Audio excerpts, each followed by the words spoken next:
देखो हम लोग अपनी लाइफ में बहुत तरीके की आकृतियां देखते हैं। कोई गोल होता है, कोई त्रिभुज होता है, तीन भुजाएं होती है, कोई चाकोर होता है, कोई आयत होता है, ऐसे अलग अलग आकृतियां होती है ना। कोई षटकोण भी होता है, कोई पंचभुज भी होता है, ऐसे कई प्रकार की आकृतियां होती है।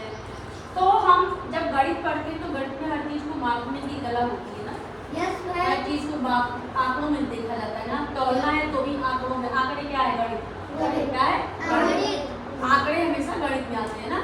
जैसे कि कोई चीज की लंबाई नापनी है तो एक आंकड़ा है ना, उसमें नापेंगे तो आंकड़ा निकलेगा, तो आंकड़ा क्या हो गया? गणित हो गया। कोई चीज तौलेंगे तो उसका कुछ भार होगा, तो उसका कुछ आंकड़ा होगा, तो उसी को हम गणित में पढ़ते हैं। ठीक है, तो गणित का ये भी एक पार्ट है कि हम किसी भी आकार का परिमाप निकालते। परिमाप, परि मतलब क्या होता है? परिमाप। परिमाप, माप मतलब तो जानते हो, नापना, उसकी माप। ठीक है, और परि मतलब उसके चारों तरफ, मतलब चारों तरफ। तो किसी भी आकृति का परिमाप क्या होता है? उसके बाहर का ये लंबाई। ठीक है, लंबाई कहो या सभी भुजाएं जितनी लंबी है उनका योग क्या होता है? योग। अच्छा, अगर हम तुमसे कहें त्रिभुज का परिमाप क्या होगा? तो त्रिभुज का परिमाप तीनों भुजाओं का योग। जितनी लंबाई होगी नाप लोगे और तीनों भुजाओं की, और सबको क्या करोगे? जोड़ देंगे।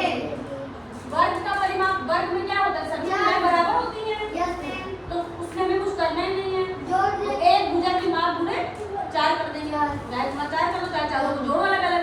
लेकिन हमें पता है कि वर्ग मतलब सबकी भुजा बराबर, सारी भुजाएं बराबर ना। तो सारी भुजा बराबर, तो चाहे हम एक भुजा से 4 से गुणा कर दें और चाहे तो चारों भुजाओं को जोड़ दें। सरल क्या है? 4 गुणे एक भुजा की माप। पटरी से हम एक चारों को नापेंगे। हमको पता है कि वर्ग में क्या होता है? सभी भुजाएं बराबर होती हैं, तो एक भुजा गुणे 4 कर देंगे, तो परिणाम निकल आएगा ना। तो क्या सरल है? 4 गुणे भुजा, 4 गुणे एक भुजा की लंबाई, की जो है चारों भुजा को अलग अलग जोड़ना। एक ही नापना पड़ेगा, एक नाप लोगी सबका निकाल लोगी। अच्छा, आयत में आमने सामने की भुजा बराबर होती है। आमने सामने ये बराबर है, आमने सामने ये बराबर है, तो इसका परिमाप निकालने के लिए पहले ये नापो और फिर ये नाप लो। तो इसको नापना ही पड़ेगा ना, क्योंकि जो इसकी लंबाई होगी वो इसकी लंबाई होगी, जो इसकी लंबाई होगी वो इसकी लंबाई होगी। अच्छा, लेकिन किसी भी आकृति में कौन सी चीज लंबाई में गिनी जाएगी और कौन सी चीज चौड़ाई में? जो भुजा बड़ी होगी वो क्या होगी? लंबाई। तो इसमें ये भुजा बड़ी है तो ये इसकी लंबाई। ठीक है, तो आयत में क्या होता है? दो आमने सामने की भुजाएं बराबर होती हैं, तो ये हो गई क्या? लंबाई। क्या हो गया? लंबाई। और ये क्या हो गई? चौड़ाई। तो इसका परिमाप निकालने के लिए चाहे तो हम ये भी नाप लें, ये भी नाप लें, ये भी नाप लें, और चाहे दिमाग लगा लें। ऐसी दो भुजाएं हैं और ऐसी दो भुजाएं हैं, तो आयत का परिमाप क्या हो जाएगा? आयत का परिमाप तो गुणे लंबाई प्लस चौड़ाई। ठीक है, अब देखो अगर मान लो चौड़ाई 4 हो और लंबाई कितनी हो? 6 हो, तो क्या करेंगे? आयत का परिमाप बराबर 2 गुणे लंबाई 6 और प्लस चौड़ाई 4।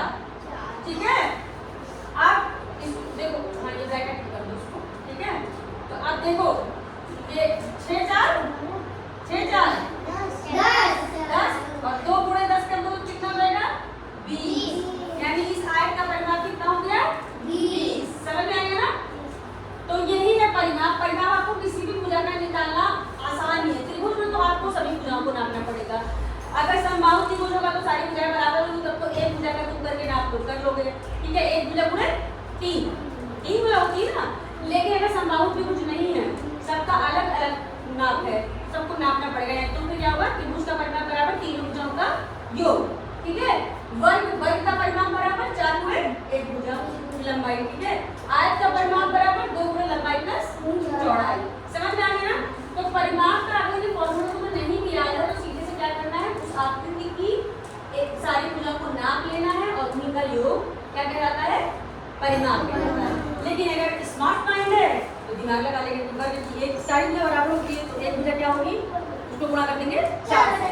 आयत में सामने सामने की बराबर होती है तो 2 गुणे लंबाई प्लस चौड़ाई। समझ में आ गया? चलो